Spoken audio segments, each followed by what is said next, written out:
So I try to. So I've been watching model building videos, trying to get me back into, you know, sometimes after the holidays and everything, and then sometimes there's depression, especially when all the shit's hitting the fan. Anyway, so I was building this, and there's a problem with this is the old Airfix kit. The old one, this ain't the new one. This is the old Airfix kit. And I discovered the bottom of this gun turret, the front part of this gun turret was short shot, meaning the plastic didn't go all the way up into, there should be a piece right here, and all that was there was like a little piece of flash. So I was like, oh, dang it. I gotta fix that. So I did fix it, and I'll show you how. This is a piece of polystyrene plastic off of a bread bag clip or tab. Because these things I have been saving these because these are made out of polystyrene plastic, and you can use model glue on them. And so that's what I did. And it worked good. And then I said, oh, crap, I forgot to put the 50 calibers in there. So not only do I have to paint this, I gotta carefully finagle the 50 calibers in there. Anyway, that's all right. What else? Was there anything else? Not really, but for time reasons, let's talk about the finish, the surface detailing of these old Airfix B-24s. Not just the B-24s, because I built one of the first Airfix kits I built and it was also the first 4-engine bomber that I built, was a B-17G, the Airfix B-17. And before that, I built the Revell B-17F. But I liked the surface detailing of the rivets, and they're much more realistic than the old Revell kits. But I don't know if you can see it in this. Anyway, but I've got several old books about B-24s that were published in the 1950s and 60s. And looking at they had a lot of black and white photos of the bare metal B-24s. And you could see the rivets glimmering in the sunlight. It's almost exactly like what they look like on these old Airfix kits.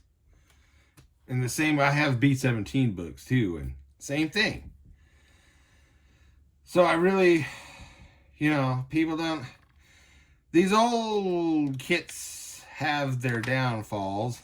Like, the clear parts. The old Airfix kits, their biggest weakness was and is, if you still, you can still get the old kits. Their biggest weakness was the clear parts.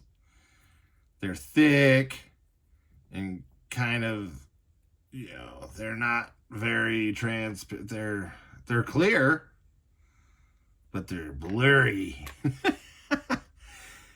And if there is any like canopy framing or anything, they're hardly noticeable. And that's their biggest. Then the next weakness, like on these bomber kits, are the sticks that they call 50 caliber machine gun. Just little sticks, and they always get broken off. No matter how hard, it's amazing. I can get through constructing an old Airfix kit, bomber kit, not breaking the 50 calibers within a couple days of the kit being completed. Break He's like, you know, you just touch something, you know, like gonna hang it up on the ceiling or something, and snap, there goes a little. Oh well. So that's it.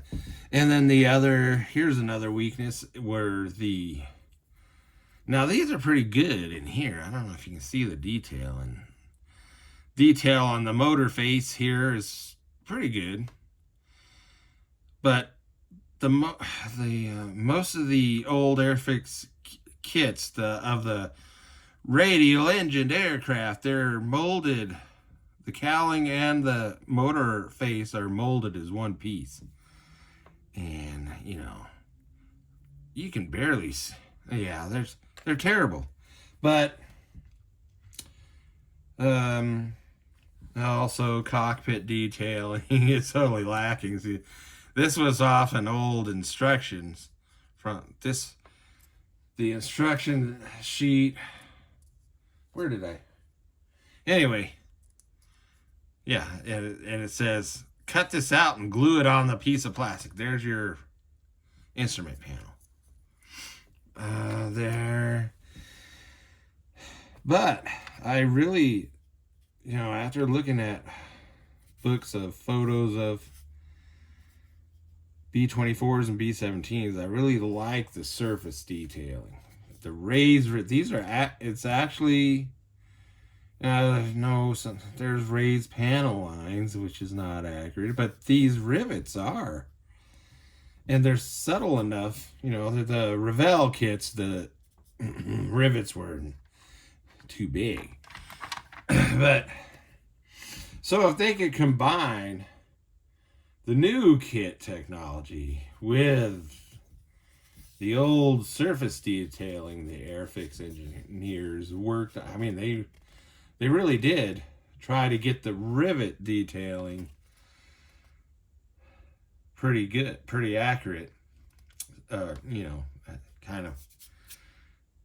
Don't get me wrong now, Airfix has some really crappily surface detailed kits, but oh, here's something else.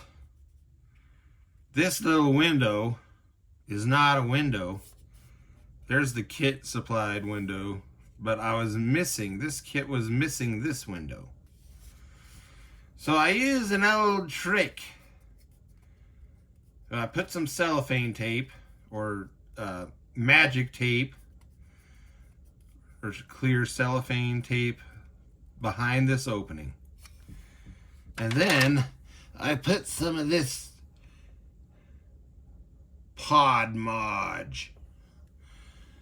And it took several days for it to cure. But when it does, it's crystal clear. So if the opening is small enough and thin enough, you can make your own windows. I've seen people do it with, I've actually read I first learned about this trick reading articles in old model well, you know, back then, they weren't old model magazines to me. Back in the 70s, they were brand new model. Anyway, but they were talking about how, because you can see the kit clear windows have dimples in them. Like I said, there's a lot of problems with the clear parts on the old Airfix. And there was an article in one of the magazines I read as a kid that said, oh, they just put tape on there and put this stuff on there and let it, and I had never heard of this stuff. When I was a kid, I didn't know. So I was like, must be some magic thing that only an adult can buy or something. I don't know. I didn't know what it was. And I didn't know, oh, you just go into a craft store and look in the little, see, I thought everything had to be a special model building supplies, which most of the model shops that I visited in California and especially when I was in North Dakota, they carried hardly any paints, and I think the only supply that was easily available was glue. And in California, I've been in the craft stores in California. But I didn't know when I was a kid. I didn't know that most of these expert, advanced adult modelers bought all their supplies actually came from other hobbies and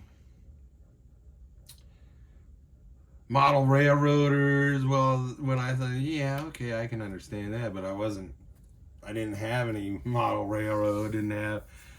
I didn't have a railroad set at all until my maternal grandmother got me a railroad set for my birthday, which was that was the only time my maternal grandmother ever got me a birthday or Christmas gift.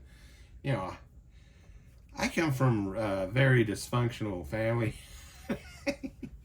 Anyway, but there was no model railroading stores anywhere near where I live. So it was like, okay, so, because a lot of the magazine articles for plastic kit building would talk about, get them at your model railroading. You can use this.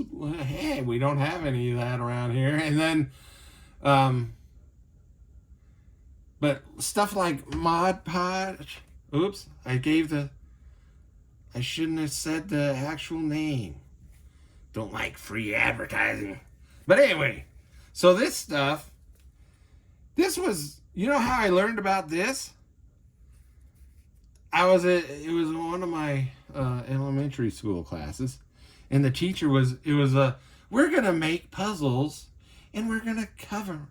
She called it shellac, and some people, there was another brand I think called decoupage, and anyway, so the teacher called this shellac, and we put the puzzles together, and then we had set them out on newspaper, and then we assembled the puzzles, and then we brushed with cheapo paintbrushes the shellac onto the puzzle, let it dry, or came back the next day, and then we kind of trimmed around the newspaper because the shellac went through in between the puzzle pieces and glued, so it's glued to the. Anyway, so we trimmed them off, and she said, "Oh, now you can take them home to your parents and give it to your parents as a gift." Well, yeah, that didn't work. That doesn't work for my parents. It didn't work for my parents. Anyway, it was more like, what is this? My parents didn't like anything having to do with crafting, and my dad only liked the model kits that he went out and purchased and had me build for him. And my mom hated model kits altogether. And for various reasons, including religious reasons, yes. I was a Christian. Yes, she considered herself to be a good Christian. Anyway, she had religious reasons why she hated building model kits. Anyway, isn't it wonderful to be called a devil worshiper by your mother when you're like 8 years old? Anyway, yeah, because the first model kits I built were the Aurora glow-in-the-dark monster model kits. She really hated them and was throwing them away every time she could find them because I had to hide them. Anyway, so that is a trick, an old trick, to make your clear windows using Mod Podge, or whatever, decoupage, shellac. And, when I look at it, I was like, I should have done all of them like that. Yeah.